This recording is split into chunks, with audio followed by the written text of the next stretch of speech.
Laylo sizga ham ko'ryapti? Nimani? Yaxshi. Tak, qarang o'rtoqlar. Bu yoqda nima deyiladi? 56 yoshli erkak kishi, menimcha o'zbekchasi ham ko'rinib turibdi, muammo yo'q.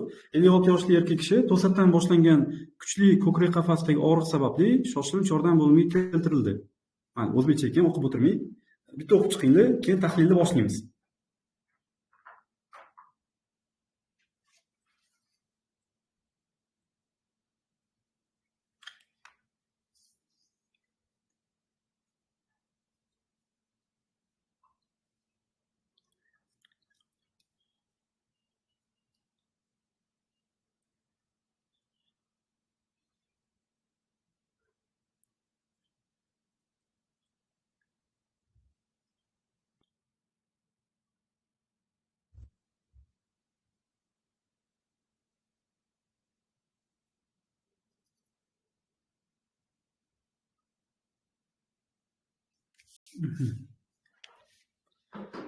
Tak, o'qib bo'ldilaringizmi? Tahlilni boshlaymiz agar. Bu anaqa videoda gaplashganimiz bor-ku, o'ng chap dominant sirkulyatsiya haqida. Xuddi o'sha narsa, xuddi o'sha keys. Qarang, o'shanda keling bitta savol javob qilib esga olaylik-da. Yurakda o'zi ikkita koronar qon tomiri bor edi, to'g'rimi? Va shu koronar qon tomirlardan qaysi biri ko'proq dominant bo'lardi?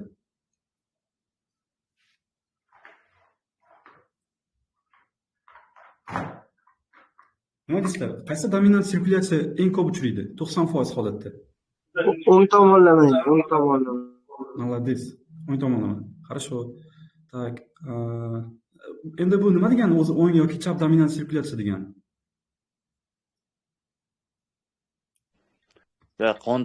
Koronar qon tomirlari bor, o'shani o'ng tarafdan oladigani bu. Koronar qon tomiri ikki tarafdan keladi, o'ng taraf, chap tarafdan. O'ng tarafdan ta'minlaydiganlari o'ng tarafdan oladi, ko'proq deyapti, orqaga o'tadi. Shu bilan bu yana tanaffusasi bor, chunki chap taraf ko'proq muskullarni ko'proq qon bilan ta'minlash kerak, ishni ko'proq bajaradi. Shuning uchun asosan dominant sifatida tushunganim o'ng tarafdan oladi, chunki o'ng taraf ham ta'minlash kerak qanchadir joyda. Shuning uchun dominant o'ng tarafdan oladi deb tushundim men. Chunki chap tarafda o'zi ish ko'p-da, bunday olsa. Ko'p narsani ta'minlash kerak-da. Muskullar ko'p ta'minlash kerak, shunaqa. Keysni biz ham ochib qo'ymoqchi edikda kompyuterdan. Qanday qilib kirdingiz testga? Testga qaranglar, hozir ko'rsataman. Anaqaga saytga kirganlaringizda mana bunaqa Create Test degan sahifa turadi. Menyuni ochib olaman. Create Test sahifasi bor. Ochdik. Shu Create Test sahifasida mana bu yerda jang qilish rejimi degan bor. Yoki mana bunaqa tanlang, lutchi. Standart rejimda turibsiz, pastroga tushasiz, fanlar bo'limi va faqat anatomiyani belgilanglar. Anatomiyani o'zi. Keyin esa pastga yurak qon tomiri kelasizda, shu yerdan chiziqchani bitta pastga tushirasizda. Normal struktura va funksiya deganda, kardiovaskulyar tizimni normal strukturasi va funksiyasi. O'shani bosasizlar, 14 ta savolni belgiladi. Test yaratishni bossalaringiz bo'ldi, ochiladi.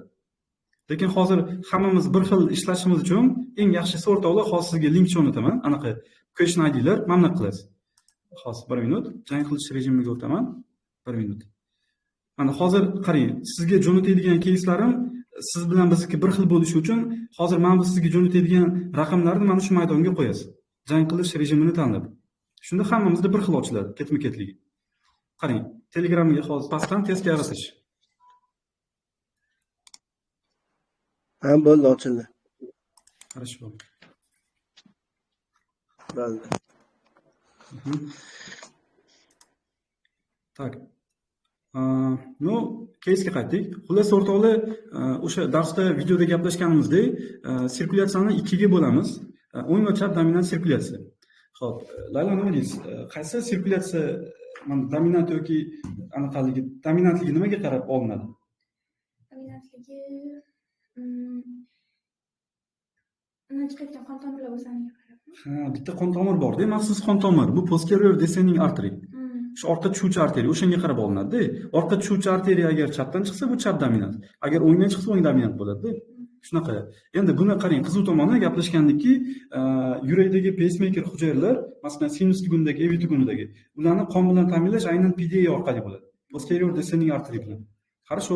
agar tasavvur qilaylikda, agar bemorni sirkulyatsiyasi o'ng dominant bo'lsa va o'ng koronar arteriya bekilib qolsa, PDAga qon boradimi yo'qmi? Orqa tushuvchi arteriyaga. Nima deysizlar o'rtoqlar? Hali nima deysiz? Agar o'ng koronar bekilib qolsa, lekin sirkulyatsiya o'ng dominant bo'lsa, Boradi. tushuvchi arteriya o'ng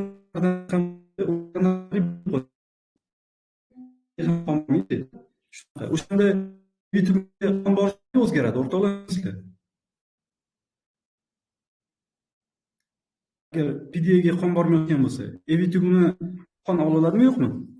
Yetib borolmaydi. Noda, agar evitug bo'lib qolsa, u yoqdagi yerlar, demak bemorimiz o'zgaradi. Puls kamayib ketib qoladi, chunki qo'rinchalar qismaydi, o'tkazuvchilik buziladi. Shunday. Esa uzatadi, lekin uzatmagan uchun qo'rinchalar qisqarmaydi. Bu qon kam haydalari inson kamayib ketadi degan.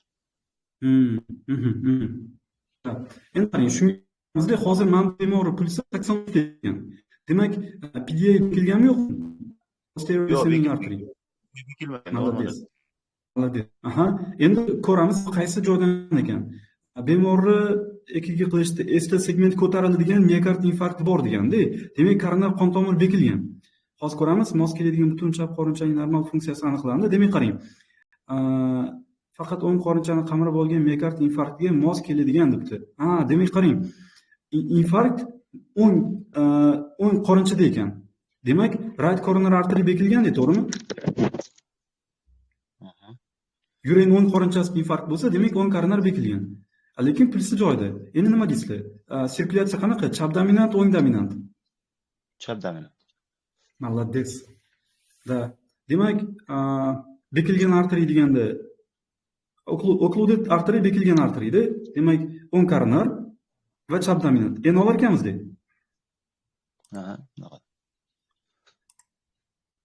Gap yo'q. O'rtoqlar, ana endi o'zlaringizga o'xshaysizlar. Gap yo'q. Zo'r. Mana bu yoqda o'shani ko'rsatib o'tdi. Sirkulyatsiyani, koronar qon tomirlar bo'yicha-da. Shunaqa. Mana yuringni ko'ndalang kesmasdi. Bu o'ng qorincha, chap qorinchani ko'rsatdi va qaysi qon tomir yuringni qaysi devorini qon bilan ta'minlashi ko'rsatilgan. Vot. Qarang, mana bu yuringni oldingi devori bo'lsa, demak, left anterior descending qon bilan ta'minlar ekanda, chap oldingi tushuvchi.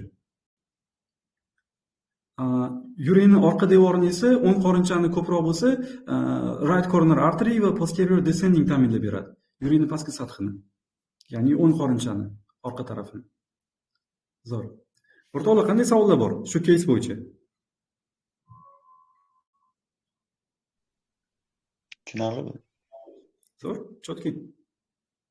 Xo'p, qarang, agar sizga bitta EKG bo'yicha aytaman-da, mana yuringni EKG qo'yiladi-ku, yuringni anaqa oldingi tarmoqlari bor, V1, V2, V3, V4 qilib olinadi-ku. O'sha yerda, demak, yuringni oldingi kamerasi yuringni oldingi devorini ko'rsatadi. To есть EKGdagi V1, V2, V3, V4 yuringni oldingi devorini ko'rsatadi. Vot, endi EKGda demak mana bunaqa chiqdi. V1, V2, V3, V4 da infarkt aniqlandi. O'sha yerda esda segment ko'tarilishi aniqlandi. Va yuringni qaysi koronar qon tomiri bekilgan? Shunaqa savol berildi. Qaysi deysizlar? Oldinda o'ng qorincha turadi. Mana yurak sal qiyroq turgan bo'lsa, shu yerda EKG manotasiga qo'yib kelinadi. O'sha agar V3, V4, V5 larni olsa, chap qorincha zonasiga ko'proq tushadi. Shunaqa. Oldingi devor to'g'ri, o'ng qorincha ham bor. Chap qorin, mana bu oldingi devorga chap qorincha ko'proq zonasiga mos keladi. Mana qarang, hozir mana bu yurakni polностью oldi tarafini mana bu. Shu yerda oldi taraf bo'lsa ham mana chap qorinchada ham bitta anaqa qismi bor va o'ng qorinchaning bitta qismini egallaganda. Lekin mana bu anterior qismi bo'li ko'proq chapda. Хорошо. Demak, qaysi qon tomiri bekilgan bo'ladi? Yuringni oldi devorida infarkt bo'lgan bo'lsa. Chap koronar arteriya. O'sha tarmoq bor-da, left anterior descending da, mana bu. Chap oldingi tushuvchi arteriya. Zo'r. Yaxshi. Qolganini ko'ramiz. Koronar qon aylanish tizimi. Mana bu yoqda koronar qon aylanish tizimini hozir ko'rsatib o'tdi-da. Nimalar bor? O'ng koronar artery, orqa tarafda mana chiqqani mana PDA, posterior descending artery. Bu oldi preksiyadan ko'rinishi bu. Shunaqa. Yaxshi. Endi ko'ramiz. PDA'ni Labay. qayerda dedingiz? Mana orqa tarafda, mana yurakning orqa tarafiga right coronary artery aylanib o'tdi-ku. Mana bu orqa tarafdan tushayotgan arteriya-ku pastga qarab. Shuning uchun buni orqa tushuvchi arteriya deymiz-da. Shunday, mana bu. Shunday. O'shani bitta tarmoqchasi, mana bu chiqqan qo'lchasi bor-ku, mana bu orqa tarafdagi. Mana shu AV nodga qona boradi. Atrioventrikulyar tugunga. Shunaqa. Hozir chapdan chiqmaganda, o'ngdan chiqqan ekan bu. Bu o'ng dominant sirkulyatsiyani tasviri bu. Mana bu left anterior descending, ya'ni chap oldinga tushuvchi arteriya bu. Ikkita qorincha orasidagi egatda yotadi-da bu. Yaxshi. Bu yoqda muammo yo'q?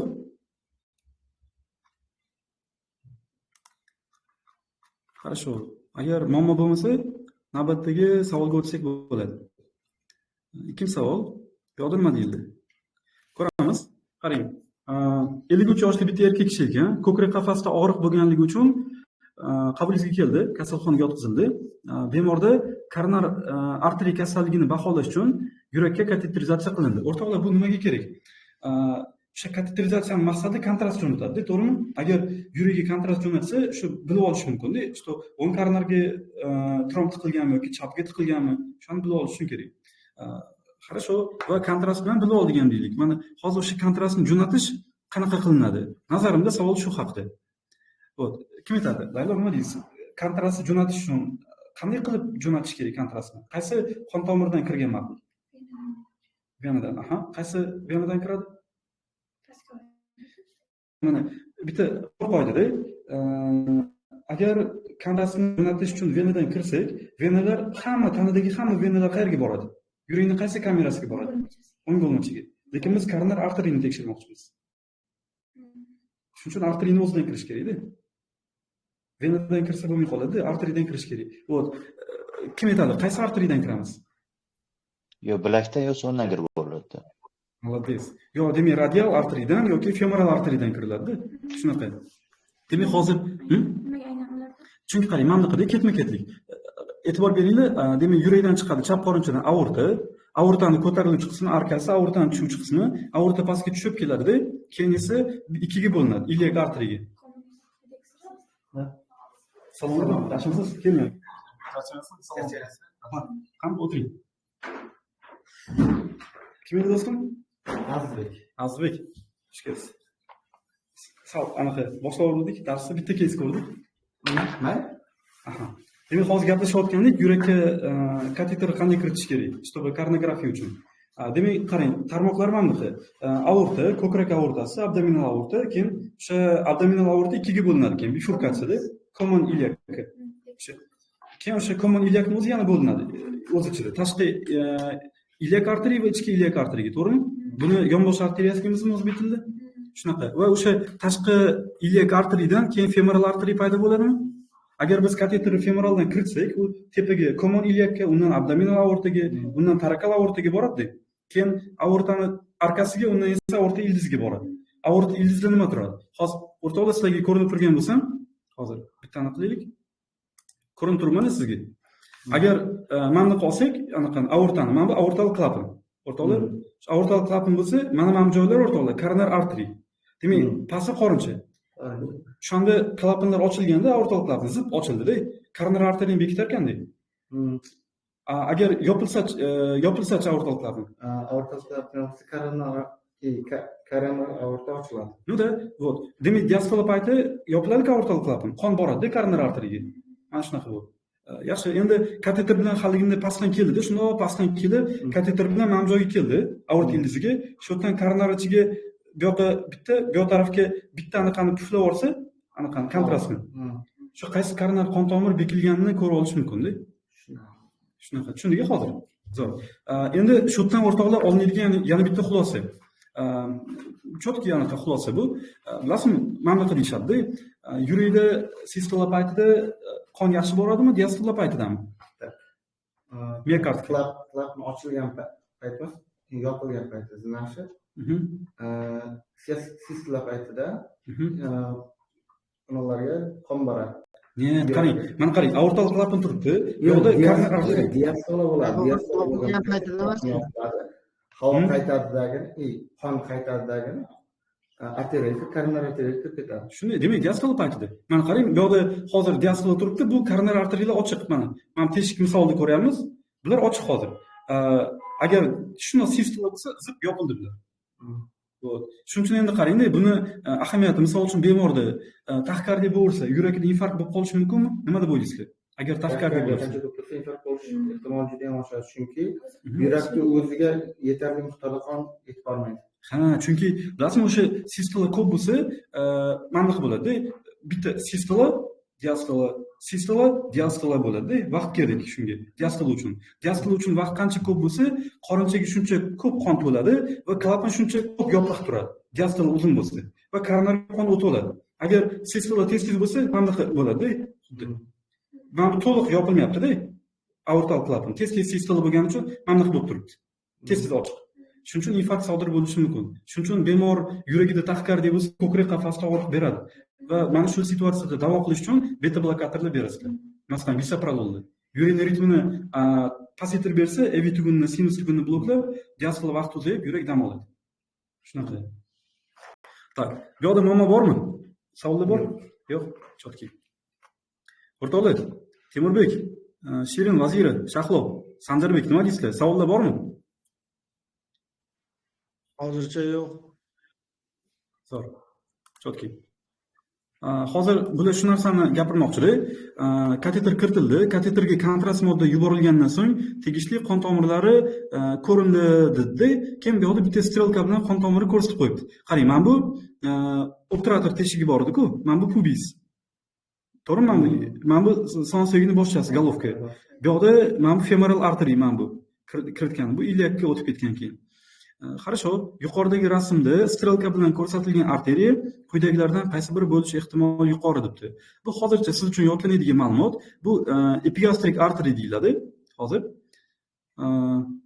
o'zbekchasiga o'rganmaganman. Inferior epigastrik. Mana bu pastki epigastral. Вот. Pastki epigastral. Endi bu qanaqa qon tomir? Mana qarang, common femoral, mana bu femoraldan kirdi, kateter mana simchasi, common femoralga o'tdi, tepaga chiqdi. Bu yoqda inferior epigastric arteriya turibdi. O'rtoqlar, buni ahamiyati shundaki, inferior epigastric mana qorinni to'g'ri muskuli bor. Shu to'g'ri muskuli bitta uzun mana g'ilof sifatida turadi-da. Как будто mana ustun bo'lib turibdi-da. Va har bitta muskulning o'zining atrofida fasiyasi bor. Вот o'sha fasiyani ichiga mana shu arteriya, inferior epigastric arteriya yorib kiradi. Tushunasizmi? Qorinni to'g'ri muskulining orqasidan o'tadi. Вот. Shunaqa. Endi buni ahamiyati bitta narsani ko'rsataman sizga. 1 minut. Caesarean section deb olaylik. Tak, Caesarean section liniyalarini hozir ko'rsataman. Вот qarang, kesarcha kesishni mana bunaqasiga ko'ndalangiga kesilganmi hozir? Demak, qorinni to'g'ri muskuli mana bunaqasiga turgan bo'lsa-da, shu yerda. O'shanga perpendikulyar kesildi hozir. Va o'sha qorinni to'g'ri muskulining orqasidan inferior epigastric arteriya o'tgan bo'lsa, endi buni qarang. Inferior epigastric arteriya. Qani olamiz. Hozir mana bu cho'tki bo'lgan. Chura ham o'shadan chiqadi-ya. Chura sal pastroqdan. Da. Qarang, mana bu qorinni to'g'ri muskuli va o'shaning orqasidan o'tib ketadigan qon tomiri mana bu yerda ko'ringani, mana tepaga chiqqani. Inferior epigastric arteriya. Agar ayolda kesarcha kesish qilinsa, mana bunaqasiga ko'ndalang kesilsa agar va sal uzunroq qilib kesib yuborilsa-da chiziqni. O'shanda mana bu qon tomiri kesib yuborish mumkinmi? Mumkin. Demak, ichki qon ketishga olib keladi bu. Вот shuning uchun biz bilishimiz kerak, mana shu inferior epigastric arteriya muhimligini. Tushundingmi? Yoki yana bitta ssenariy bor. Anaqa hozir siz aytgan holatda churalar haqida gap ketdi-da. Churalar, masalan, inguinal chura deymiz, inguinal grijalar. Buni ikkiga bo'lamiz. Inguinal grijan. Demak, direct, indirect, ya'ni прямой, непрямой bo'ladi. Вот o'shani metka qilib olishda qaysi bir ekan, directmi, indirectmi bilish uchun mana shu qon tomirdan orientir olinadi. Agar shu qon tomiri medial tarafida bo'lsa, ya'ni tekshirdingiz, grija mana shu qon tomiri bu yoq tarafdan chiqqan bo'lsa, demak u прямой grija. Agar bu qon tomiri lateral tarafdan bu yoqdan chiqqan bo'lsa, unda непрямой грыжа deyiladi. Bu xirurglar uchun muhim. Chunki xirurglar прямой непрямой грыжani operatsiya usuli dostupi har xil. Jarayon har xilda. Mana shuni doppler qilib bilib olishadi, keyin operatsiyani boshlashadi. Tak. O'rtoqlar, qanday savol bor shu yerda?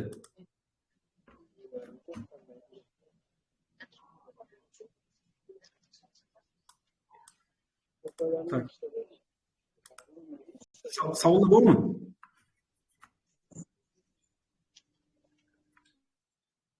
Yo'q. Qarang, yana bitta zo'r narsa-da, men aytaman-da, yaqinda taksida ketyapsam, bitta amakim yoshlari katta ekan, yosh kattalardan o'zi har doim ibratli gap chiqadi-da, oddiy gapirsam. Nimadir haqida gap ketdi-da, kimdir aytdi, O'zbekistonda yaxshi bo'lib yuradi bolalar, yo'qqa borsa boshqacha bo'lib qoladi, shunaqa dedi-da. Yoki O'zbekistonda misol uchun tartibga amal qilmaydi-da, Yevropaga borsa, jam madaniyatli bo'lib qoladi. Aslida agar odamni shu ko'nglida Alloh tanigan bo'lsa, hamma joyda bir xil bo'lib yurish kerak gapda. Ya'ni Xudoning yeri bir dedilar-da. Yevropami, O'zbekistonmi, Qirg'iziston farqi yo'q, hamma joyda bir xilda. Shunaqa. Hozir ham men nima demoqchiman, rostdan ham Xudoning yeri birda. Prosta chegaralarni odam o'zi belgilab olganda. Masalan, men bu yer O'zbekiston, men bu yer misol uchun Qirg'iziston qilibdi. Granitsa nisbiy narsa, odam qo'ygan narsa. O'shanga ko'ra, agar misol uchun tanani ham bir butun deb olsak, demak, biza qo'ygan nomlar bu nisbiy nomlar. To'g'rimi? Masalan, qarang, mana joyda ham hozir olingda eksternal iliac arteriy pastga qarab tushib kelyapti-da. Va mana joy как будто biz qo'ygan chegara bu. Anatomlar qo'ygan chegara. Va mana shu chegaradan pastga shunda o'tganida o'sha boshqa hududda bu. O'sha mana bu o'sha femoral arteriy deyiladi. Tushundingizmi? No, aslida bu eksternal iliac arteriyning xuddi o'zi, faqat uni davomi. Faqat mana bu inguinal ligamentdan pastga joylashgani uchun femoral arteriy. Shu o'zi bir xil narsa. Tak. Bu yoqda muammo yo'q? Yo'q. Chotki. Shu yerdan endi chiqqan qon tomiri qaraysiz, inferior epigastric artery mana. Inferior epigastric artery demak, qaysi biridan chiqar ekan? Femoraldan yoki eksternal iliacdan? Eksternal iliacdan chiqadi. No-da, tepaga qarab ketdik keyin. Shunaqa. Yaxshi. Hozir bu yerda nima ham bor-ku? Superficial epigastric. Ana ajratib olish mumkin. Ha, u ham bor. Femoraldan chiqadi-da u. Agar bu zo'r etis, agar femoraldan chiqadigan epigastric artery desa, rostdan superficial olish kerak, lekin inferior olinmaydi.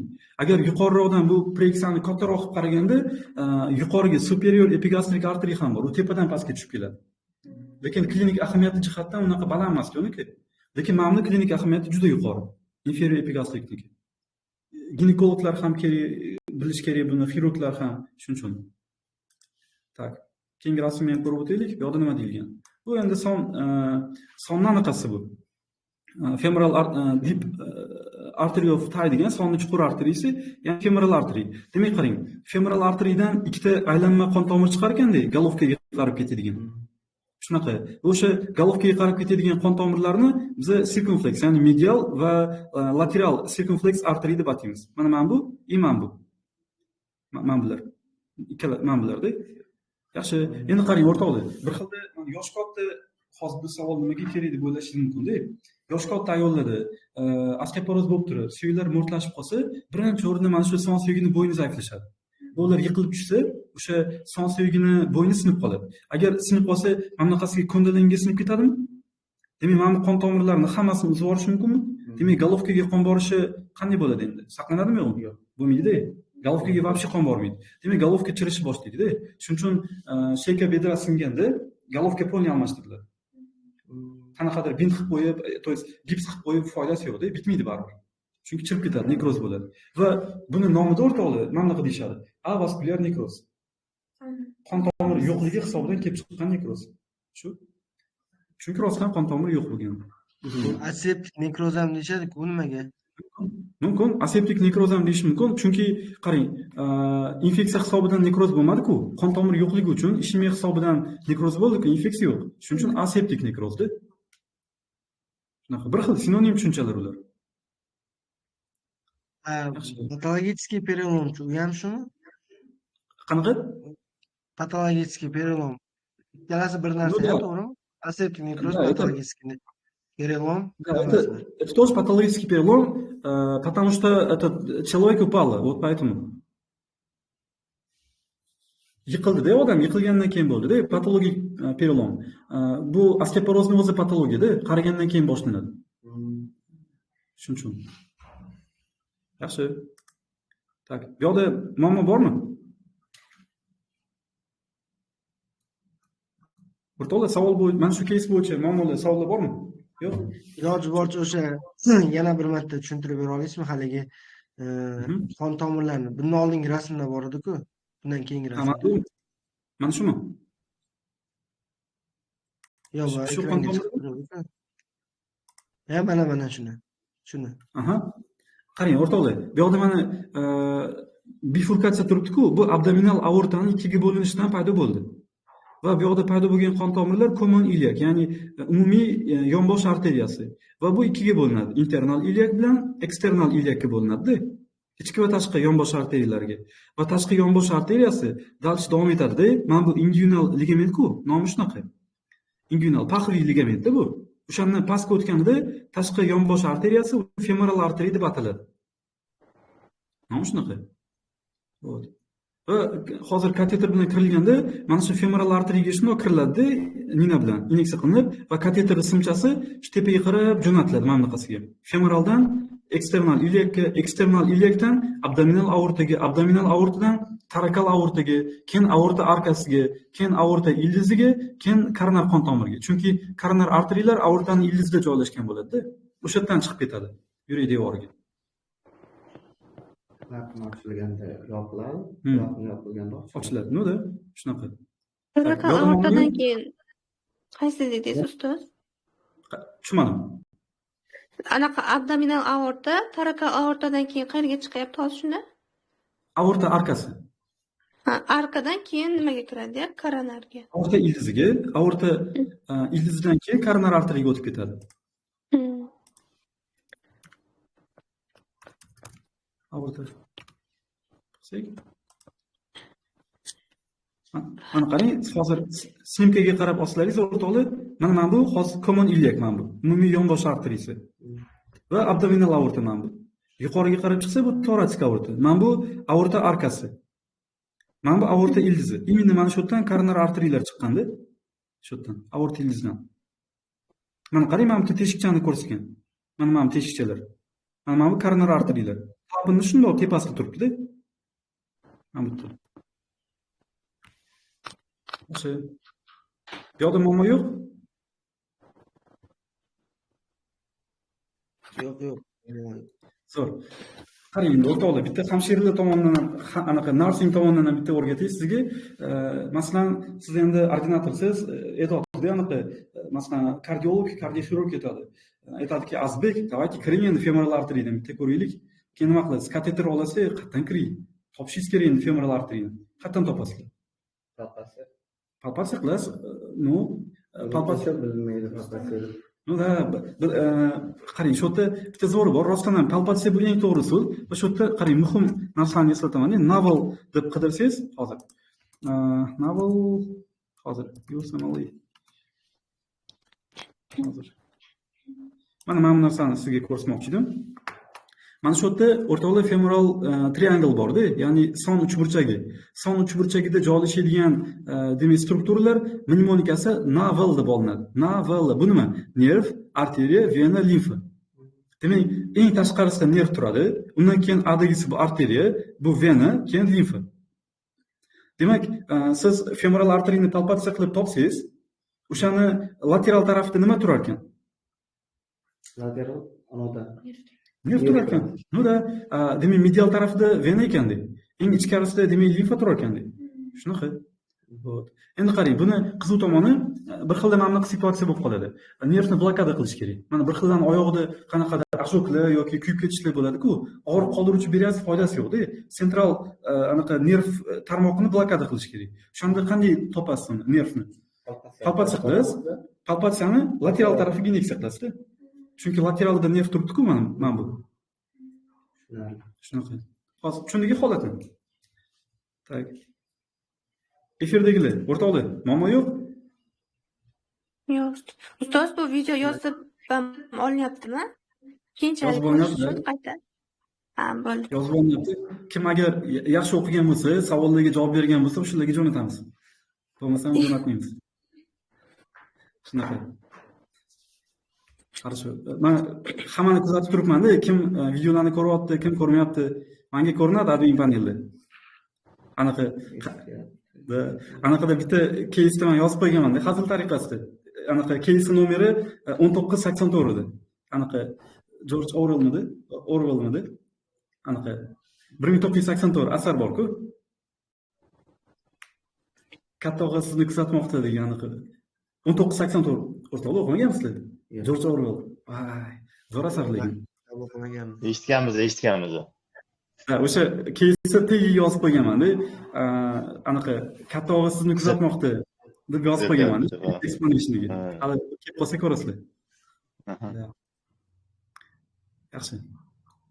Agar hozir yerda savollar bo'lmasa, o'rtoqlar davom etamiz navbatdagi keysga. Tak. Xo'p, keyingi savolga o'tdik. Bu yerda nima deyildi? Xo'p, 56 yoshli ayol jismoniy zo'riqish paytida charchoq va nafas qisishi kuzatilmoqda. Tak, qarang o'rtoqlar, buni mana bunaqa tushunish mumkin. Mana oddiy holat, keysni boshlashdan oldin, mana biz yugursak, jismoniy mehnat qilsak, cardiac output, ya'ni minutlik hajm qanday o'zgarishi kerak? Oshish kerak. Ortishi kerak. Вот. Va endi bu nimaga kerak?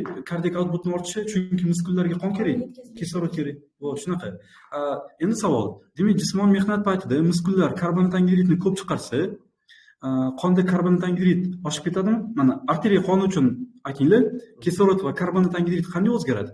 Jismoniy mehnat paytida arteriya qonida. Venada emas, arteriyada. Arteriyada o'zi kislorod oshishi kerak, lekin ko'p iste'mol qilgani hisobiga pasaysa kerak.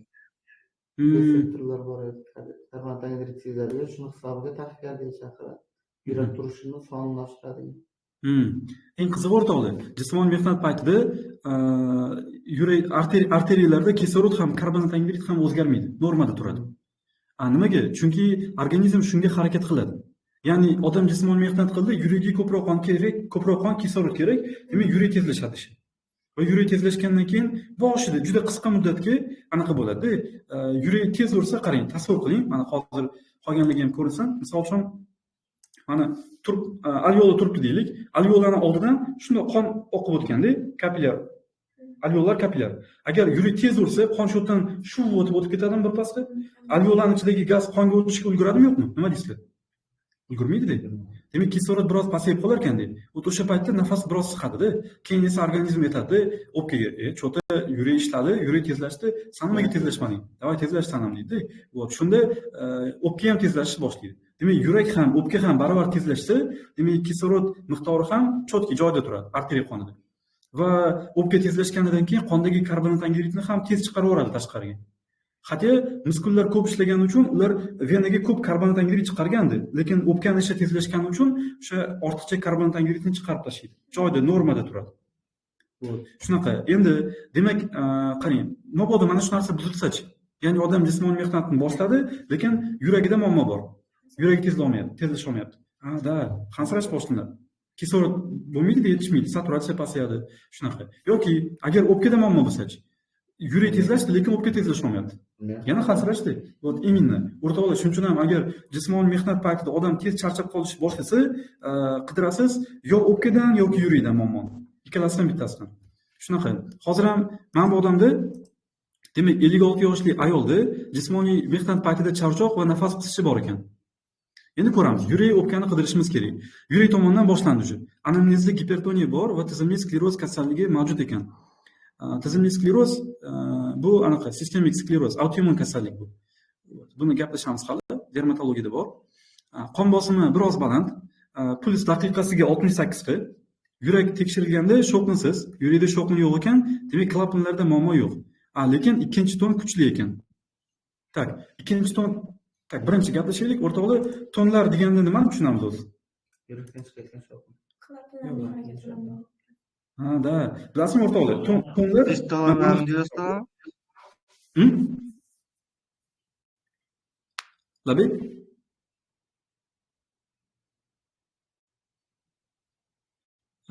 Temurbek eshitmay qoldi. Sistema bilan diastolani aytyapsizmi? Yo'q. Yurakni tonlari bor va shovqinlar bor o'rtoqlar. Tonlar va shovqinlar boshqa narsa bular. Tonni tushuntiraman. Misol uchun, birinchi tushuntirishdan oldin mana qo'ydi. Mana qo'lim shunday turibdi. Hozir shovqin chiqqani yo'q. Va ochdim, shovqin chiqqani yo'q. Lekin qilsam shovqin chiqadi. Demak, tonlar bular o'rtoqlar. Klapanlarning yopilishidan chiqadigan ovoz. Tonlar bizda ikkita, S1, S2. S degani o'rtoqlar sound degani. Sound ovoz deganda. Ton bu o'zbek tilida. Birinchi va ikkinchi ton bor. Bular normal tonlar. Lekin 3 va 4 tonlar ham bor. Ular patologik tonlar. Lekin S1, S2 oddiy normal ton. Хорошо. Endi qarang. Yurakda 4 ta klapan bor va shu 4 ta klapan ikkitadan bo'lib turib sinxron ishlaydi. Ya'ni bitta paytda ishlaydi. Azbek shuni olib oling, iltimos.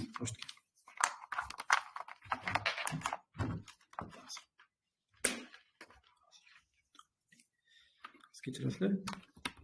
Demak qarang, yurakni misol uchun yurakni mitral klapani bilan trikospiral klapan bitta paytda yopiladi, to'g'rimi? Demak, birinchi tonni beradi, bitta paytda yopilsa. Aortal bilan pulmonary artery bitta paytda yopilsa, ikkinchi tonni beradi. Shunaqa. Endi qarang, o'rtoqlar, agar misol uchun shunaqa vaziyat bo'lsa-da, mana bitta klapan ochilishi kerak. Klapan mana ochilishi uchun xuddiki nimani misol berib, xuddi mana bitta klapan, mana bu klapanda shu klapanni bu yoq tarafdan nimadir itarib ochish kerak. Bu yoq tarafdan nimadir yana itarib turgan bo'lsa, bular o'zaro kuch sinashib turibdi, to'g'rimi? Agar mana orqa tarafdan unga qarshilik qilayotgan narsa kuchli bo'lsa-da va bu kuchlanib turib, bor kuchi bilan harakat qiladi bu yoq tarafi. Va mana bu birdan qo'yib yuborsa-chi, birdan ochilib ketadimi? Va o'shanda mana birdan ochilib ketadi. Endi mana shunaqa situatsiyada agar olaylikki aorta chap qorincha kuchlanib harakat qildi-da, aortaga qonni bir amallab chiqardi. Lekin aortaning ichida bosim baland ekan. Va qorincha qonni chiqarib bo'lib turib, qorinchada bosim pasayishi bilan aortadagi yuqori bosim klapanni sharraq etib yopadimi? Demak, ton qanaqa eshitiladi? Ovoz qanaqa eshitiladi? Balandroq eshitiladi, to'g'rimi? Unda demak, agar odamda gipertenziya bo'lsa, ton baland eshitilishi mumkinmi? Qaysi ton baland eshitilar ekan? Birinchi ton baland eshitilar. Ne, birinchi ton bu. Uchinchi ton. Qo'shimcha ishlayapti. Ikkinchi ton. Shunaqa. Qani, boya gaplashdik-ku. S1 bu mitral klapan bilan trikospiralning yopilishidan chiqadi. S2 ton esa aortal bilan pulmonary artery klapan yopilishidan chiqadi. Agar aortadagi gipertenziya aortal klapanni sharraq etib yopsa, demak, o'shanda baland bo'lib qoladi. S2 ton. Shunaqa. Hozir tak, o'rtoqlar onlayndagilar muammo yo'qmi? Konsepsiya bo'yicha. Yo'q. Zo'r. Demak, hozir bu yoqda o'sha S2 tonni baland bo'lib qolishi haqida gapirdi bular. Ikkinchi ton baland. Endi o'pkalar auskultatsiyasida toza o'pkada muammo yo'q ekan. Demak, aniq qarang, boya gaplashdik-ku. Yurakni o'pkani tekshirish kerak dedik-ku. Hozir yurakni tekshirdi, muammo chiqdi, o'pka toza ekan. Demak, yurakda problem. Keyingi tekshiruvlarda kateterizatsiya muolajasi o'tkazildi debdi. Ya'ni kateter bilan kiritishganda qaysi qon tomirda muammo bor ekan, shuni tekshirishmoqchi. Va shunda ballonli kateter o'pka arteriyasiga kiritildi deb. Хорошо. Demak, qarang. O'pka arteriyasiga kiritilgan bo'lsa, nima orqali kirgan? Arteriya orqali yoki vena orqali kirgan? Nima deysizlar? O'pka arteriyasiga kateter yetib borganda, qaysi joydan kirish? Do'stlik qayerdan bo'ldi? Arteriyadan kiradimi? O'sha ligashnoy arteriyaga borish uchun arteriyadan boradi. Yo'q, tushundim. O'sha o'pka arteriyasiga kateterni kiritib olish uchun tachkini kateter qayerdan kiritilishi kerak tanaga? Misol uchun venadan borish kerak. O'ng tarafdan borish kerak edi. Venadan, eng ma'qul venada. Va odatda buning uchun podключичный vena, aniq yarim bo'yinturuq venasi yoki umrovosti venasidan kirishadi. O'sha venadan yurakka yaqin-ku, vena orqali kirilsa, yuqoriga kavok venaga tushadimi? Yuqori kavok venadan yurakning o'ng bo'lmasi ekan, o'ng bo'lmadan o'ng qorinchaga, o'ng qorinchadan o'pka arteriyasiga o'tadi. Bo'ldi, shunaqa kirib olishdi-da. Shunaqa. Endi o'pka arteriyasi tarmog'i ballon yordamida to'sildi. Va okkluziya nuqtasidan keyingi bosim o'lchanadi debdi. Zo'r. Tak, qarang o'rtoqlar, mamliqqa ketma-ketlik. Qon tomirlar ketma-ketligi arteriya, arteriola, kapillyar bo'ladi, to'g'rimi? Va o'shanda agar datchik bilan o'pka arteriyasiga kirildi, o'pka arteriolasiga borildi-da va datchikni shu arteriolada turgan paytida datchikni uchini mana bu yerda pufakli joyi bor ekan-da, o'shani zip shishirishdi shu yerda. Shishib qoldi. Va bu yoq tarafi polniy to'sdi. Bu yoqdagi bosimni вообще bilmayapti. Endi shu anaqani datchikning uchida endi bosimni sezadigan anaqasi bor, datchiki bor, kateterning uchida. Bosimni sezadi. U qaysi tarafdagi bosimni sezadi? Tufakchadan naryoqdaginimi, keyinginimi? Tufakchadan keyingisini. Yo'q-da, tufakchadan keyinini. Hozir o'rtoqlar tushundikmi holatni? O'shanda qayerdagi bosimni sezadi? Ya'ni arterial molodez va o'pka kapillaridagi bosimni sezadi, to'g'rimi? Вот, shunaqa. Tak, buni hozir sizga ko'rsataman. Buni otini biz Schwann-Ganz kateteri deb ataymiz. Hozir. Mana bunaqa instrument bu, Schwann-Ganz kateteri. Mana bunaqa bo'yinturuq venasidan kirib, yuring o'pka arteriyasiga bordi. O'pka arteriyasiga mana bu yerda keyin shishirib qo'yildi. Hozir. Mana bu yerdan olsak bo'ladi. Tak, shu tasvir olaylik, mayli.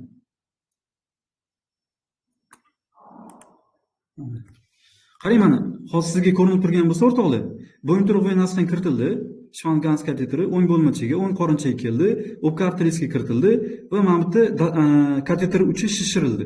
Va shishirilgan joyini bu yoqda distalida datchik bor. Va shu datchik o'pka kapillaridagi bosimni sezdi-da. O'pka kapillarlari keyin qayerga quyilishi kerak? Ichidagi qonni qayerga quyish kerak? Venulaga, keyin venaga, o'pka venasiga-da, u qayerga quyiladi keyin?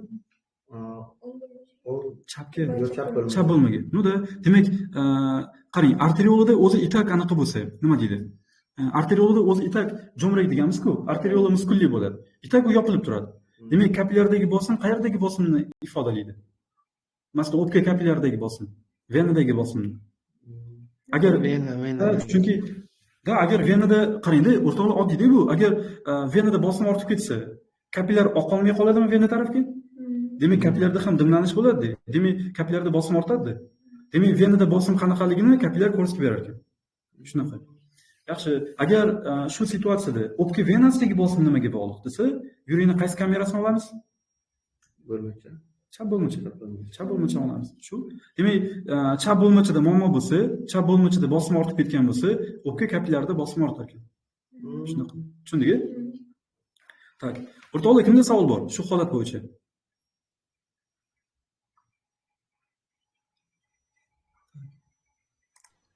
Savollar bormi? Tushunarli. Zo'r. Qarang o'rtoqlar, buni ko'p muhimliklari bor-da. Masalan, bitta bemor kelyapti va o'pkasida anaqa bor, zastoy bor ekan, suyuqlik bor. Alveol ichiga suyuqlik to'lgan. Bo'lmasam o'pka kapillarida bosim ortgan ekanda. O'shaning uchun suyuqlik to'lgan, naverni. Alveolasining ichiga. Yaxshi, yurakni qayerda muammoni qidiramiz? Chap bo'lmadan. No-da. Buni mnemonikasi oddiy aniq. Left, o'rtoqlar, left chapku, left L harf bor, line. Demak, yurakning chap tarafida muammo bo'lsa, o'pkaga asorat beradi. Shunaqa bo'ladi. Agar qarang, xuddi shu konsepsiya bo'yicha olsangiz, misol uchun odamni agar oyog'ida atyoklar boshlansa, oyog'ida shish bo'lsa, demak, yurakning qaysi tomonida muammoni qidiramiz? O'ng bo'lma. No-da, chunki o'ng bo'lmaga pastki va yuqoriga venalar qonni quyib beradi-da. Shunaqa, shuning uchun aytishadi-ku, aniq atyoklar bo'lsa, yuragida mazasi yo'qdir-da deydi-ku. Anaqa serдечный atyoklar и почечный atyoklar deb olishadi-ku. Mana shu. Hozir do'stlar, shu joygacha muammo bormi? Yo'q. Tak, muammo bo'lmasa, keysga qaytamiz endi. Bu yerda nima deyildi? O'sha kateter demak qo'yildi. O'pka arteriyasi tarmog'i ballon yordamida to'sildi, xo'p, okkluziya bo'ldi. Muolaja olingan bosim ko'rsatkichi quyidagi bosimlarning qaysi biriga mos keladi? Aha. Demak, chap bo'lmacha. Da. Gap yo'q, Azbek eplonyapti-yu. Xo'jayim, gap yo'q. Sor. Chotki. Ana shunaqa o'rtoqlar sekin-sekin yig'iladi, bilaman. Qarang, mana hozirgi etap nima qilishdi? Birinchi yuqoriga kovak vena yordamida o'ng bo'lmaga tushdi. Qarang, har bitta bosqichda yurakning kameralaridagi bosimni apparat qayd qilib boryapti-da. O'ng bo'lmaga tushdi, keyin o'ng qorinchaga tushdi, mana o'ng qorinchadagi bosimni qayd etdi. Keyin esa o'pka arteriyasiga tushdi, bu yoqda yana bosimni qayd etdi. Keyin esa mana bu joyga keldi-da, ballonchani shishirdi va bu yoqda endi pulmonary artery wedge degani o'pka arteriyasini eng chetki nuqtasiga borib, datchik shishirildi, bu yoqda kapillarni tekshiradi. Shuning uchun pulmonary capillary wedge pressure deb ham atashadi. Ya'ni o'pka kapillaridagi bosimni tekshirish deyishadi. Chap bo'lmachani baholaydi. buni qarang, o'rtoqlar, ahamiyati nimada? Misol uchun, klinik tomondan ahamiyati, olaylikki, biz arterial qon bosimiga qarab turib, chap qorinchani baholay olamiz. To'g'rimi? Agar arteriya tizimida qon bosimi tushib ketgan bo'lsa, demak, chap qorincha ishlamayapti. Qonni chiqarib bera olmayapti. Oson ekan bu. O'ng bo'lmacha o'ng qorinchani baholay olamiz, chunki periferiyada отекlar bo'lsa, o'zi по-любому o'ylaymiz, что o'ng qorinchada muammo bormikan deb. Lekin chap bo'lmachani topish qiyinroq-da. O'shaning uchun mana shu kateter bilan tekshiriladi. Birinchi, demak, taktika o'rtoqlik qanaqa bo'ladi? Bemorning yuragida muammo haqida o'ylab ko'rdingizmi? Muammoga shubhalandingizmi? Birinchi fizikal tekshiruv qilasiz. Fizikal tekshiruv bemorlar holatini ko'rish, atyoklarini ko'rish, pulsini sanash, qon bosimini o'lchash. Bular fizikal tekshiruv belgilari, holati. Yaxshi. Endi baribir ham chiqmadi, diagnoz qo'ya olmadingiz fizikal tekshiruv bilan. Ya'ni obyektiv ko'rik deyiladi buni. Keyin nima qilasiz? Instrumentalga o'tasiz. Ya'ni EKG qilasiz, echo qilasiz. Baribir sababi top bo'lmadi, muammoning sababini. Ana o'shanda ma'munga o'tiladi. Bu eng oxirida qilinadi. Shu. Yaxshi. Do'stlar, kimda savollar bor? Muammo yo'q? Hozircha yaxshi. Hop, keyingisiga o'tdik. Bu yoqda nima deyildi? Tak, 52 yoshli erkak kishi, isitmasi bor, titroq bor, holsizlik bor ekan. Shuning uchun shoshilinch yordam bo'limiga keldi. Yurak o'pka tekshiruvida qo'ltiq ostiga tarqalayotgan yangi xolesterolik yurak shovqini aniqlandi. Zo'r. Qarang, o'rtoqlar, bu endi shovqin. Boyagisi ton edi, endi bu shovqin. Qarang, shovqin o'rtoqlar kelib chiqishiga ko'ra aniq. Oqimlarga bog'liq shovqin, bu turbulentlik hisobidan bo'ladi. Misol uchun, ko'rganmiz qanaqa ariqlarda zovurlar bo'ladi-yu, zovurlarning tepasidan suv toshganda, ana varonka sipat bo'lib kirib ketardi suv. Hech ko'rganmizmi shunaqa? Ovoz ham chiqaradi ozgina. Anaqa yutayotgan ovozga o'xshab. Ichiga kemirchilar tashib ko'rganmiz-da biz, har xil narsa shunaqa. O'shanda qarang, nimaga tinch oqayotgan suvda unaqa shovqin bo'lmayapti-da? Lekin mana shu zovur tepasidagi varonka bo'lib ichkari kirib ketayotgan suvda shovqin bor. Chunki bu yoqda oqim turbulent. Demak, oqimni ikkiga bo'lamiz. Laminar oqim, turbulent oqim. Turbulent oqim shovqin beradi. U katta betartib oqim deyish mumkin-da. Endi turbulentlik bo'lishi uchun o'rtoqlar ikkita mashhur asosiy sabab kerak. Demak, birinchisi, bosimlar farqi haddan oshiq yuqori bo'lishi. Bu birinchi shart. Keyingisi tor tirqishdan o'tish kerak. Bu ikkinchi shart. Nima? O'shanda turbulentlik beradi. Yaxshi. Endi agar klapanni qarang, klapan bilan bog'lasak, agar normada, misol uchun mitral klapan, u chap qorinchadagi qonni chap bo'lmaga chiqib ketishiga yo'l qo'yadimi, yo'qmi sog'lom odamda? Yo'q, yo'l qo'ymaydi. Lekin agar o'sha klapan yetishmovchilik bo'lib, kichkina teshikcha paydo bo'lib qolsa-chi? Nima? Tor tirqishdan o'tayotgani uchun bo'lmachaga qon qaytadimi? O'sha tor tirqishdan o'tgani uchun turbulentlik bo'ladimi? Demak, shovqin berar ekanda. Nima? Yoki boshqa ssenariyda. Misol uchun o'sha mitral klapan stenozlanib qoldi. U normada katta bo'lib ochilishi kerak edi, lekin juda qiya bo'lib ochilyapti-da, zo'rg'a. Demak, tor tirqish bo'lib ochilyaptimi? Demak, diastol paytida qon bu yoqdan turbulent bo'lib tushadi pastga. Demak, shovqin beradi. Demak, klapan muammolari, o'sha. Demak, o'sha klapan muammolari shovqinlarga olib kelar ekanda. Shunaqa. Endi mana shu 52 yoshli odamda hozir yuragida shovqin aniqlandi, qo'ltiq ostiga tarqalayotgan ekan. Qarang, xolesistolik degani butun sistola paytida degani. Demak, endi sistolik shovqin topish kerak. Ya'ni shovqinni biz sistolik, diastolik va doimiyga bo'lamiz. Endi qarang, mitral klapanni muammosidan boshlaylik-da, tushunish uchun. Mitral klapanni stenoz olib keladimi, sistolik shovqinga yoki yetishmovchiligimi? Nima deysizlar? Sistola. Yetishmovchilik olib keladi. Yetishmovchilik. Chunki mitral klapanni agar stenoz bo'lsa, u diastol paytda ochiladi, qiya bo'lib. Sistola paytda ishlaydi. Yo'q, agar sistola paytda bo'lsa, yopiq turish kerak mitral klapan. Lekin ozgina tirqish qolib ketsa, o'sha yerdan turbulent bo'lib chiqadi qon. Shunaqa. Tak, o'rtoqlar hamma tushundi holatni. Qanaqa sistolik, diastolik topishimizni. Shuni qaytarib oling. Qarang, mana klapan jihatdan, agar mitral klapan ochilayotgan payt bo'lsa, ya'ni mitral klapan qachon ochiladi? Sistola paytidami, diastola paytidami? Normada. Nima? Mitral ochiladi, diastola boshlanadi. Shunaqa. Demak, o'sha mitral klapan diastola paytida torgina bo'lib ochilayotgan bo'lsa, chunki stenozlanib qolgan bo'lsa. Kalsifikatsiya bo'lib stenozlanib qolgan. Demak, tortirqish bo'ldi-da. Demak, shunda shovqin paydo bo'ldi. Va bu qaysi paytdagi shovqin bo'ladi? Sistolikmi, diastolikmi? Diastolik paytdagimi? No-da. Demak, buni diastolik shovqin deymiz-da. Endi sistola paytida mitral klapan yopiq turishi kerak. Lekin o'sha klapan oxirigacha yopilmasdan bitta joyi yemirilib qolgan bo'lsa-da, demak, torgina tirqishcha paydo bo'lib qoldi-da. Va sistola paytida qon bo'lmachaga qaytib ketish boshlaydimi? Regurgitatsiya qilib va turbina toqim beradi-da. Demak, bu qanaqa shovqin beradi? Sistolikmi, diastolikmi? Mitral yetishmovchilik. Ikkalasini ham beradi shunda. Sistola paytida sistolik, diastola paytida diastolik. Yo'q, unaqa emas-ku. Qaysi tovush beradi? Yetishmovchilik, o'sha mitral klapan yetishmovchilik, ya'ni mitral klapanda teshikcha paydo bo'lib qolsa, sistola paytida qon qorinchadan bo'lmachaga chiqib ketadimi? Demak, bu sistolik shovqin bo'ladi, mitral yetishmovchilikda. Shunaqa. Bu yoqda muammo bormi holat bo'yicha?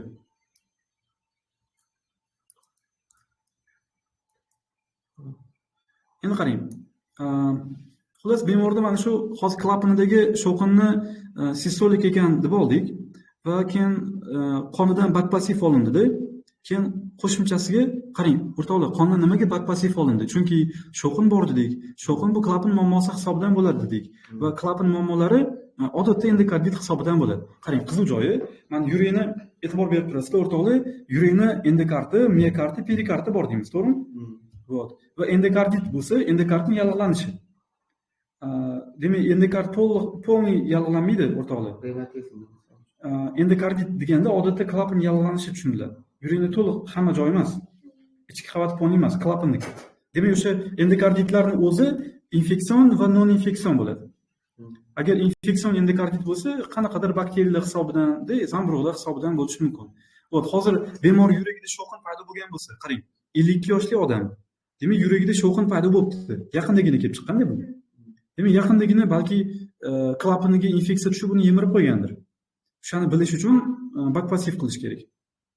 Bakpasiv qilishdi va yana unda bo'lishi mumkin-da. Keyin ko'rishda transezofageal exokardiografiya ham o'tkazildi, ya'ni ezofagus orqali tushildi-da. Keyin yurakni tekshirishdi, qizilongach orqali. Chunki qizilongach yurakni shundoqqina orqasidan o'tgan bo'ladi. Keyin o'zingiz zondi oldi tarafga qaratildi debdi. O'shanda quyidagi bo'shliqlardan qaysi biri zondga eng yaqin joylashgan bo'ladi debdi. Hozir tushundingizmi? Anatomik joylashgan. Ha, o'shani bilish kerak. Exoda. Chap bo'lmacham? Chap bo'lmacha bo'lish kerak. Ha, zo'r. Молодец. Agar qudratimizga shubha qilsangiz, biz bergan javobdagi voqing deb. Gap yo'q. O'rtoqlar, mana bu narsa-da. Qarang. Shu yerda mana qizilongach orqali exoni datchikka pastga qarab tushirildi-da va ezofagusning o'rtasiga kelgan paytda uchidagi datchik oldi tarafga qaratildi. Demak, bu chap bo'lmachani ko'rdi-da. Videoda tushuntirganimizda yurakning eng orqada joylashgan kamerasi chap bo'lmacha degandik-ku. Eng oldi tarafdagisi mana bu o'ng qorincha-da, qarang. Bu yoqdan to'shchaga o'tgan bo'ladi. Shu, qarang, klinik ahamiyati mana shunday. Bo'lmasam, yana savol. Agar mabodo shu datchikni orqaga qaratsak, yurakning qaysi qismini, yurak qon tomir tizimining qaysi qismini ko'radi? Datchik orqaga qaratilsa. Aortani. Молодец, zo'r, chotki. Desening aortani ko'radi. Shu. Endi sizda savol bo'lishi mumkin-da, kerakmi shu aortani shu qismini ko'rish? O'rtoqlar, kerak, chunki shunaqa kasallik bor. Hozir ko'rsataman. Aortal dissection degan kasallik bor. Aortal dissection.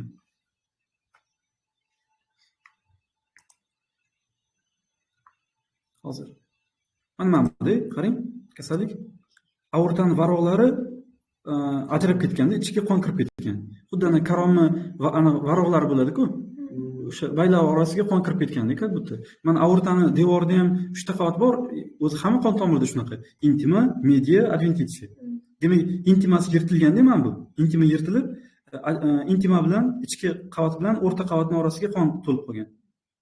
O'sha exoni datchikni orqaga bitta qaratsangiz, mana bu ko'rinadi shunda. Uchinchi qismi. Shu. Yaxshi. Bu yoqda muammo yo'q.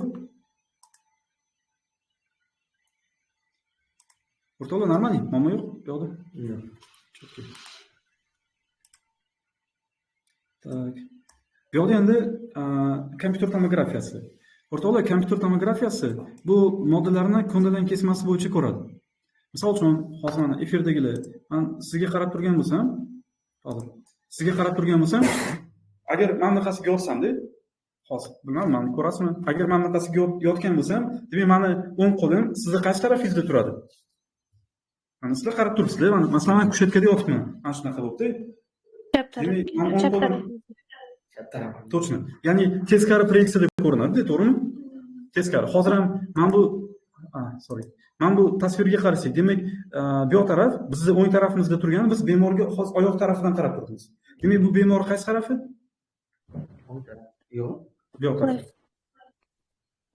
Chap Chap taraf, chap. Nuda, chap taraf. Qarang, yuragi ham biroz chapga qaragan-ku. Shunaqa. Va o'ng qorinchani qarang, to'shagini oldida turibdi. Bu yoq taraf bemorning chap tarafi. Endi agar aortani olsak, o'rtoqlar, yurak hozir bittani qiling. Sizga ko'rinayotganini ko'ring. Agar yurakni o'rtoqlar mana bunaqa turibdi desak, yurak mana shu yerda turibdi shundoq. Va yurakdan chiqadigan arteriya mana bunaqasiga aorta. Aorta chiqdi va pastki uni orqa tarafidan mana bunaqa proyeksiyada mana bunaqa bo'ladimi? Mana bunaqa tursa, aorta shunaqa tushadi. Bu desangning aorta mana bu. Shunaqa. Endi mana shu hozirgi situatsiyada ko'ndalang kesmasini oladigan bo'lsak, mana bu tushuvchi aorta bo'ladimi? Yurakning orqasidan o'tyapti-da. Va boyagi snimkada ko'rganimizda mana bu tasvirda shu yerdan ko'ndalang kesma bitta kesib olindi-da, mana bu tushuvchi aorta bo'ldi. Mana bu yurakning qorinchalari va aortani shunday oldida ezofagus bo'lar ekanda. Shunaqa. Mana o'sha, demak, snimkadagi ezofagus mana bu. Shunday. Endi qarang, o'rtoqlar, nimaga oq, nimaga qora? Shunda sizda savol bo'lishi mumkin. Birinchi marta tushuntirayotganim bo'lgani uchun tushuntirib beraman. Qarang. O'rtoqlar, konsepsiya oddiy. Rentgen va kompyuter tomografiyasi moddalarni bir-biridan zichligiga qarab ajratadi. Va moddani tabiati qancha, misol uchun mana havo deylik. Havo zichligi qancha past bo'lsa, shuncha qora ko'rinadi. Rentgenda va KTda. Moddaning zichligi qancha ortib bo'lsa, shuncha oq ko'rinadi. Shunday. Endi qarang, zichlik bo'yicha eng zichligi past, demak havo, undan keyin yog', keyin suv, keyin yumshoq to'qima, keyin suyak. Suvdan ko'ra qon zichroq. Shunaqa. Demak, mana ketma-ketlikni qaytaraman. Havo, yog', suv, qon, yumshoq to'qima, suyak. Shu tartibda qoradan oqqa qarab ketadi. Misol uchun qarang, atrofga qarang-da, bemor atrofida havo bor, demak u qora. Bemor o'pkasida havo bor, demak u qora. Shunaqa. Endi havoga nisbatan biroz zichroq bu yog'mi? Yo'q. Demak, mana bu terida hujayralar bor, dermis, epidermis, bu oqroq, chunki u zich. Teri ostidagi yog' qavati bo'lsa, havoga nisbatan biroz zichroq, shuning uchun bu qora. Bu yog' qavat. Shunaqa. Mana bu yumshoq to'qima, shuning uchun bu oqish. Suyaklar oppoq turibdi. Shunaqa.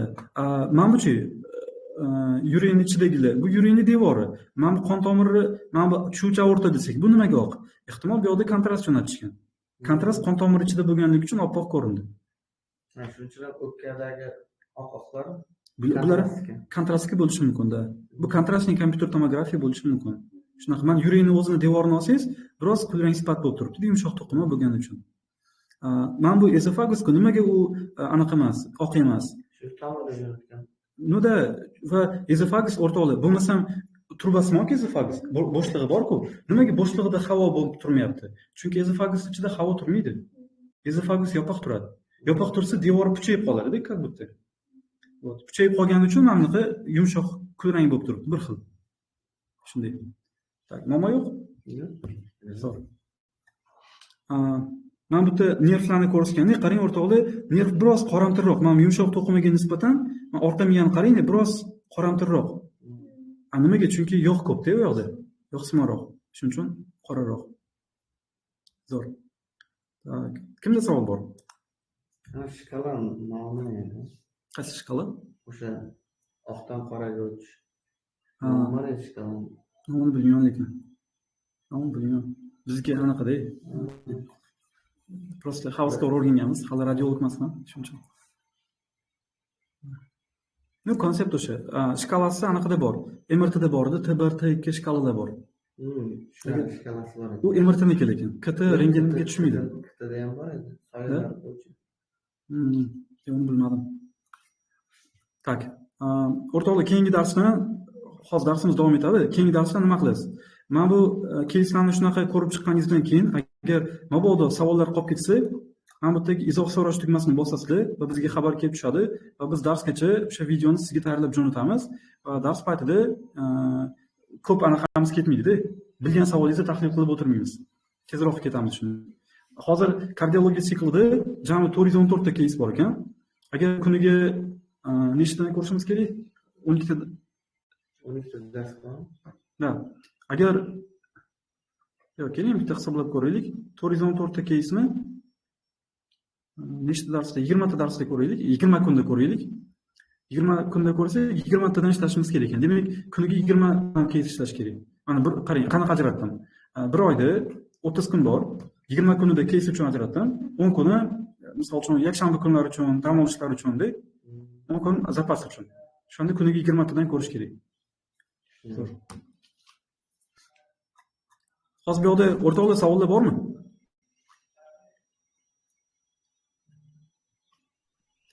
Savol bo'lsa, bu keysda hozirgina davom ekan, boyagi keysmi. Agar o'sha datchikni oldiga qaratgan, to есть datchikni orqaga qaratsangiz nima ko'rinardi demoqchi. Shucha. Unda. Gap yo'q. Mana bu. O'rtoqlar, mana bu turgan struktura bor-ku, bu yoqda yozmagan. Bu chap qoronchani quloqchasi bu. Cho'ntakcha bu. Da. Xo'p, endi bu nimaga kerak? Qarang, buni tushunishga oson tarafi yamkalarda suv turib qoladi-ku, yamalarda. Xuddi shunaqa bu yoqda ham qon turib qoladi. Qon turib qolsa staz bo'ladi. Agar staz bo'lsa, bu yoqda qon ivib qoladi, tromb berish mumkin. Tushunasizmi? Demak, chap bo'lmachida mana bir xilda bilasizmi? Yurak kameralarida ektopik o'choqlar paydo bo'ladi, impuls chiqaruvchi. Va agar ektopik o'choq bo'lsa, chap bo'lmachida sodir bo'lish ehtimoli yuqori va chap bo'lmacha xuddi miltillab qoladi.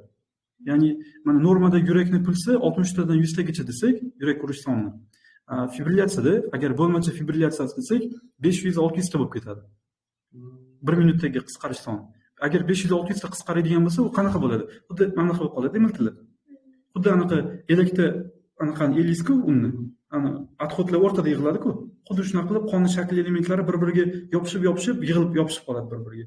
Tromb beradi. Demak, har qanaqa arterial fibrillatsiya bo'lsa, bo'lmacha fibrillatsiyasida polibom tromb paydo bo'ladi. Shuning uchun bemorda hozir tromb bormi, yo'qmi, ahamiyat yo'q.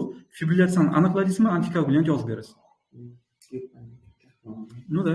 Shunaqa. O'sha paydo bo'lsa shu yerda yig'ilar demoqchiman-da, mana shu tochkada. Mana bu xorda tendining, mana bu so'rg'itma muskullar. Buni gaplashgandik. Tak, keling esda olamiz. Videoni ko'rgansiz baribir. Shu yerda so'rg'itma muskullarining qaysi birida ishemiya ehtimoli yuqori bo'ladi? Orqadagisida. O'rtoqlar, kim aytadi? Nimaga oldindagisida ishemiya ehtimoli past?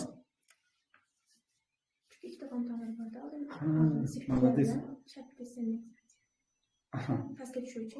Left circumflex va left anterior descending ikkalasi qonundan ta'minlanganiga zo'r. Shu.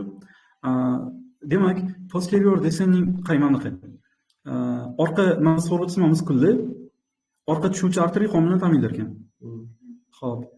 Agar shu posterior descending arteriyada infarkt, aniq bekilish bo'lib qolsa, infarkt sodir bo'ladi. Demak, shunaqa olishimiz mumkinmi? Miokard infarktidan keyin mitral prolaps bo'ladi deyishimiz mumkinmi? Mumkin. Mitral prolapsdan keyin miokard infarkti deyishimiz mumkin. Kamroq lekin ehtimol kam. Mana miokard infarktidan keyin mitral klapan prolapsi. Chunki posterior descending arteriya bekilib qolib, yurakning orqa devorida infarkt sodir bo'ldi va mana bu so'rg'itma muskul ham o'lib qoldi va xorda tendining uzilib ketdi. Va mitral klapan ochilaveradigan bo'lib qoladi. Bu mitral prolaps. Yaxshi. Tak, davom etamiz. Buni ko'rmadiki? Ko'ribmiz, uzr.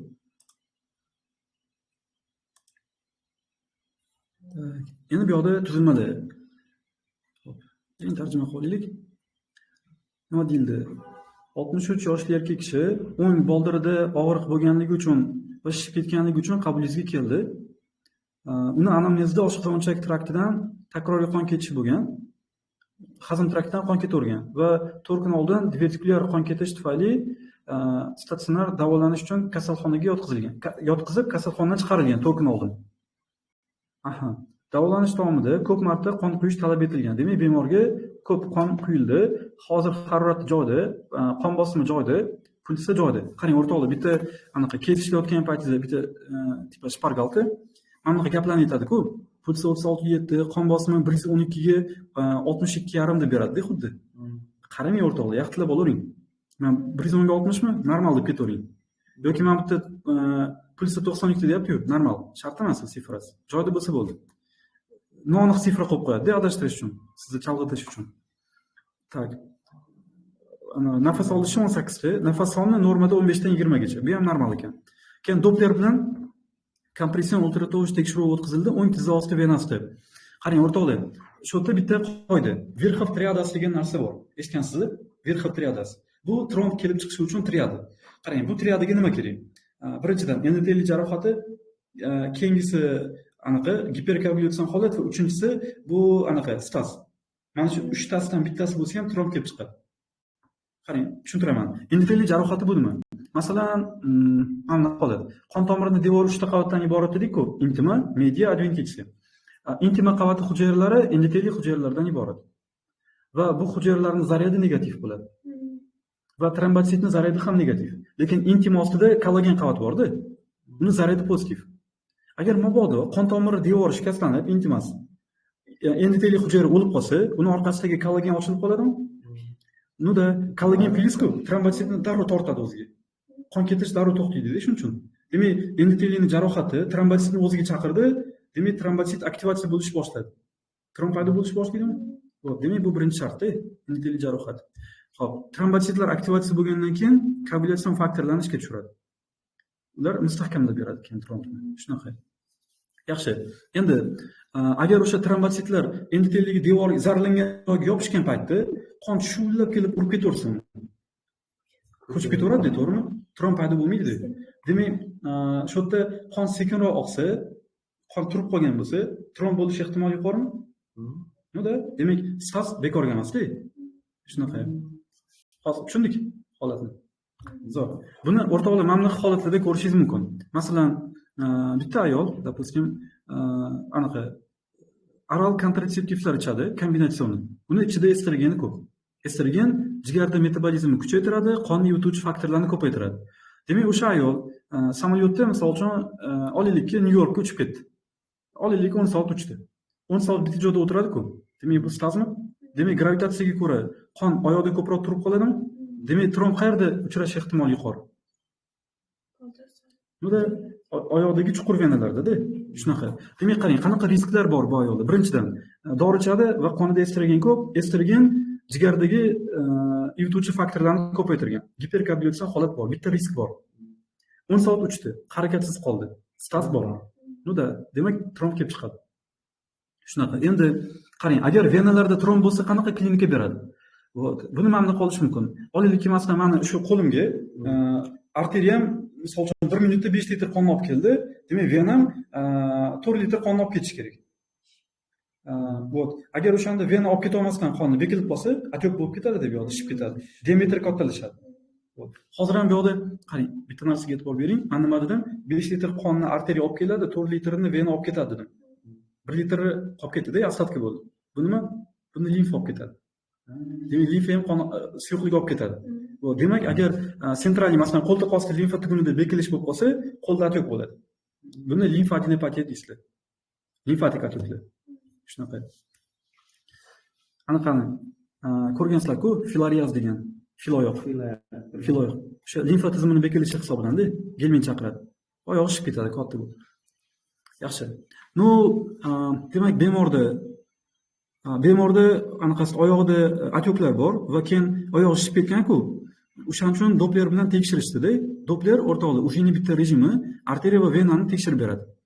Va tekshirishsa, 10 tizza osti venasi tekshirilsa, chuqur vena trombozi aniqlanibdi. Agar tizza ortidagi vena bo'lsa, oti nima buni? Tizza ortini popliteal vena deymiz. Popliteal vena. Nima? Demak, popliteal vena trombozi bor. Keyin embolizatsiyani oldini olish uchun filtr o'rnatish rejalashtirilibdi. Qarang, embolizatsiya qanaqa embol beradi u? Agar o'sha chuqur venadagi tromb ko'chsa, oyoqni, demak, tiz orti venasidan femoral venadan yonbosh venasiga, keyin pastki qovoq venaga o'tadimi? Undan keyin yurakning o'ng bo'lmasiga keladimi? O'ng bo'lmadan o'ng qorinchaga, keyin o'pka arteriyasiga tiqiladi, o'pka emboliyasiga sabab bo'ladi. O'shani oldini olish uchun bular filtr qo'yishmoqchi. Va hozir so'radi, pastga qaysi lokatsiyaga filtr qo'yish kerak? Hozir tushundingizmi? Tak. Hozir bu yerda mana bu turgani bu nima? Qaysi organ? Buyrak. Buyrak. Noda buyrak bular. Хорошо. Demak, ichida qoni bo'lganini topishimiz kerak edi. Mana bu ichida qoni bormi mana bunda? Qora ekan-ku. Qora yo'q. Qora bo'lsa bu nima? Bu gaz bu. Gaz. Ichak bu-da, точно, bu ichak. Shunaqa. Mana bu ikkitalikka o'xshaydigan, qon tomiriga o'xshamayapti bu. Mana bu buyrak venasiga o'xshaydi, to'g'rimi? Edagisi. Bo'lmasam javob yo'q yoki S-da, qaysi biri? S bo'ladi. S bo'ladi. Bilmasizmi qaysi biri? Qizilongiz, bittasi aorta. Niyat bu qarang. Qizilongiz Qizilongiz emas bu. Ichaklar bor. Aortadan tushuvchi, bittasi pastki oqini olib chiquvchi. O'lchamidan aniqlovchi. Qarang, o'rtoqlar, oddiy narsani aytaman. Hozir mana bu bemorni yotgan holati, to'g'rimi? Va pastki qovoq vena yurakni qaysi tarafga quyiladi? Pastki oqini Yurakni qaysi kamerasiga quyiladi? o'ng bo'lmacha. Noda, o'ng bo'lmacha bo'lsa, qovoq vena. Bizni teskari tarafimiz bu. Da, demak, qarang, eshitib turinglar. Demak, pastki qovoq vena yurakning o'ng tarafiga quyilsa, o'zi ham vertebrani biroz o'ngrog'idan o'tish kerakmi? Demak, vertebraga nisbatan o'ngroqdagisi pastki qovoq vena. Bu qaysi biri? Bilmasizmi? Конечно, bu B. Jigar ham bor ekan-ku.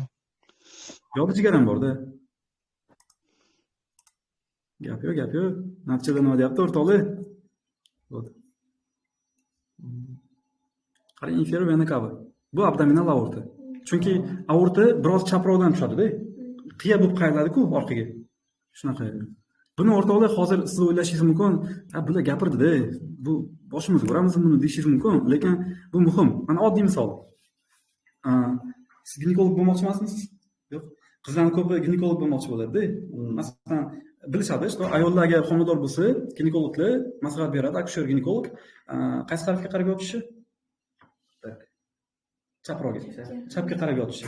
Nimaga o'ngga emas? Chunki o'ng tarafda pastki qovoq vena bor ekan-da. Homila pastki qovoq venani ezib qo'yadi. Tushunasizmi? Va oyog'i shishib ketadi agar. Pastki qovoq venadan qon qayta olmasdan.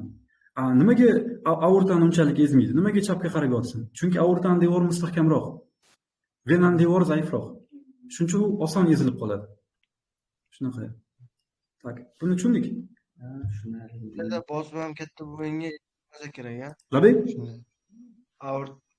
Aortada bosim katta bo'lganiga hisobiga ham ezilmasa Ha, kerak. точно, молодец. Вот, bu ham четкий konsept, da. Shunaqa. Ko'ryapsizmi? Chiqaveradi-da, shunaqa konsepsiya bir-biriga ulanib ketaveradi-da. Men shu narsani sidiklarni boshqalar deb o'ylaganman. Yo'q. U orqaroqda bo'ladi. Siliknay bo'yi orqadan o'tadi. Mana bu yerdan pastga qarab ketadi-da, retroperitoneal chuqurdan. Yaxshi. Tak, do'stlar, qanday savollar bor? Boya aytgan kasalligingiz bor edi-ku. Qaysi? Shu arteriyadagi o'shunaqa ravoqlar. Varaqlar. Ha. O'shanda ham o'sha triadan hisobiga tromboemboliya bo'lish ehtimoli bormi? Tromboemboliya? Unda trombdan ko'ra yorilib ketish bor-da, gipertenziyadan keyin bo'ladi. Yuqori qon bosimi aortani devorini qavatlarga ajratib yuboradi. Buni mana bunaqa o'xshatish mumkin. Mo'yka qilganda karterra suvini oyog'ingizga sepib ko'rgansiz? Yomon chiqadi, terini shilaveradi-yu. Mana qilib ko'rganman-da shuni. Shunaqa yuqori qon bosimi bo'lsa, anaqa aortani ichki qavatini shilaveradi-da. Gipertenziya. Keyin u yog'iga qon kirib ketadi. Mana shu dissection. Va bu yoqda davo uchun imkon bo'lsa, aniq qilish kerak. Qon bosimini tushirish kerak. Dissection'ni pasaytirish kerak. Disseksiyada ajralib qolish. Tak. Bitta blokator berish kerakmi? Ha, bo'ladi. Bitta blokator. Hozir muammo bormi? Tak. Bunisida nima deysizlar? Qarang, bunisida 35 yoshli avval sog'lom bo'lgan erkak kishi oxirgi 6 haftadan beri bemorda bir necha marta hushdan ketish bo'lgan. Shuning uchun hozir tekshiruvga keldi. Jismoniy ko'rik natijasida hammasi yaxshi, ya'ni obyektiv ko'rik zo'r. Eho qilib ko'rishda yurakda nuqson aniqlanmadi. Qarang, boyaga etapda, birinchi fizikal tekshiruv, keyin instrumental tekshiruv, keyin EKG qilishdi keyin, ehodan keyin. Bunda bemorning o'ng va chap bo'lmachalarida kateter, qarang, elektrofiziologik tekshiruv ham o'tkazilibdi. Bu ham menimcha normal chiqqan va keyin anaqa Schwann Ganz kateter bor, u bilan tekshirishyapti keyin. Bu oxirgi etap. Keyin birinchi kateterli bo'lmachaga kiritildi va bo'lmacha elektr potensiallari yozib olindi. Yurak monitori hozirda normal sinus ritmini ko'rsatmoqda. Quyidagilardan qaysi biri elektr faollashuv eng avval boshlanadigan joy hisoblanadi debdi. Tushundim. Demak, yurakni qayerdan impuls paydo bo'lishi boshlaydi demoqchi. Bu sinus tuguni, to'g'rimi? Sinus tuguni lokatsiyasi qayerda? O'ng bo'lmachada vena cava superior bilan auricula dextral orada bor. Qaysi javob shunda?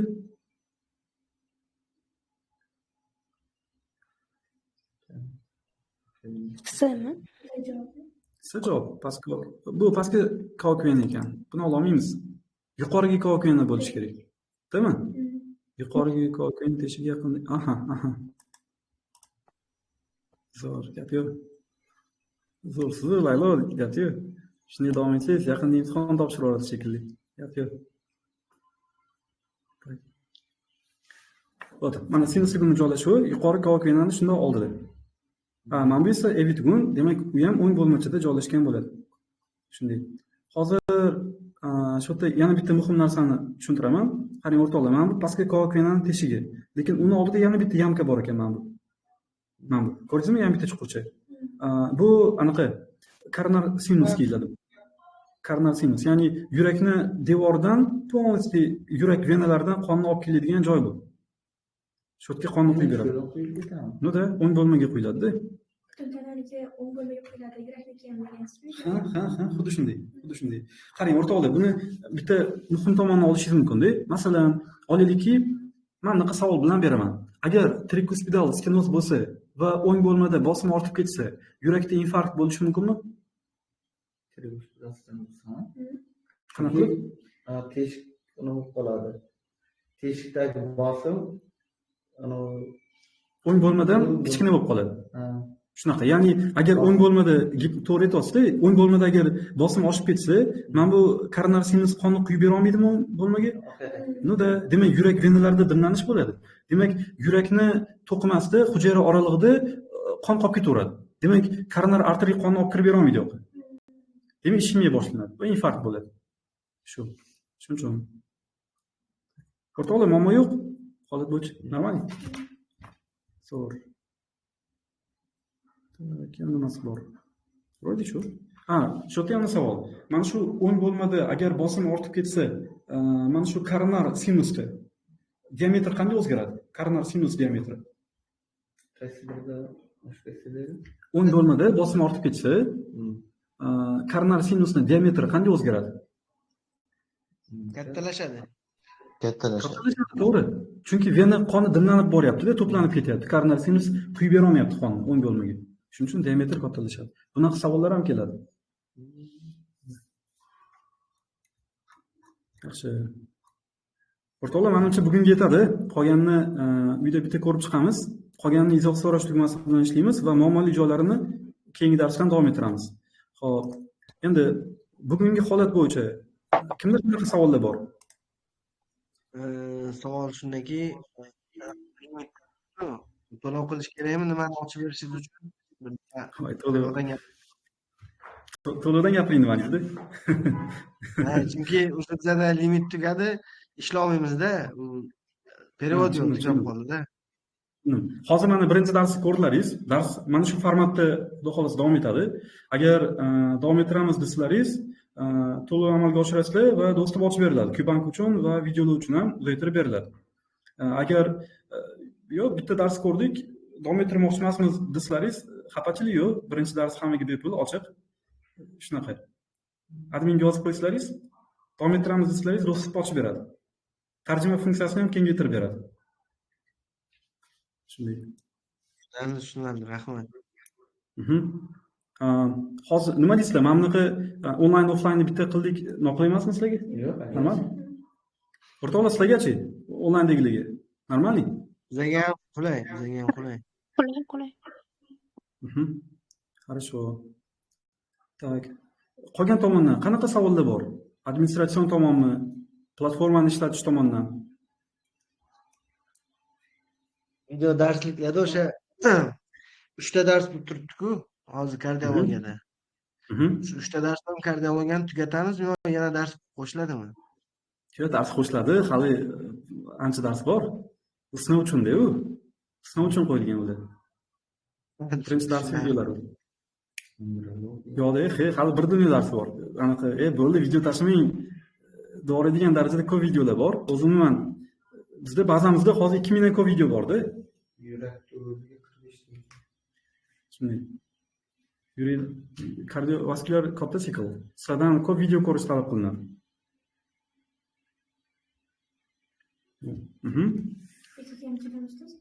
EKG-chida. EKG lekin fundamental, ya'ni to'liq hamma narsa emas, elektr potensiali qanaqa paydo bo'ldi, voltajlar haqida, eng xavfli holatlar, misol uchun yurak aritmiyalari, infarktlar qanaqa bo'ladi, shular gaplashiladi, lekin juda nozik tomonlari juda kirib ketilmaydi.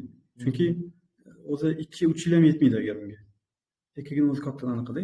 Lekin shu bizni EKGni o'qib, har qanaqa EKG kitobni tushuna olasiz va shoshilinch yordamni bemalol tushunasizlar. Infarkt boshqa hammasini, aritmiyani hammasini, fibrillatsiya nima, ventrikulyar taxikardiya shular.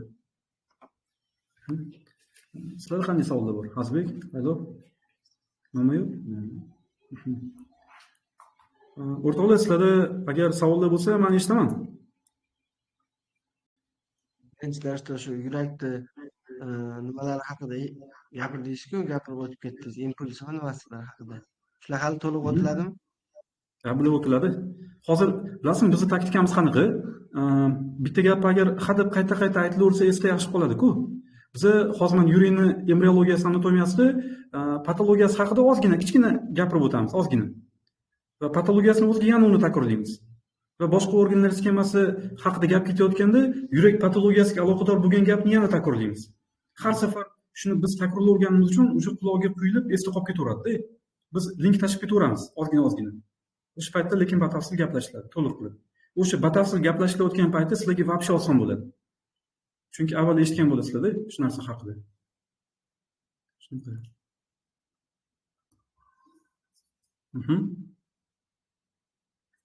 Tak. Agar o'rtoqlar savollar bo'lmasa, hammaga rahmat. Buguncha shu. Charchamanglar, xabarlashamiz. Xo'p. Qolgan savollarni adminga yozib qo'yinglar, ular aniqladi, to'g'rilab beradi. Nima muammo bo'lsa. Rahmat. Xo'p.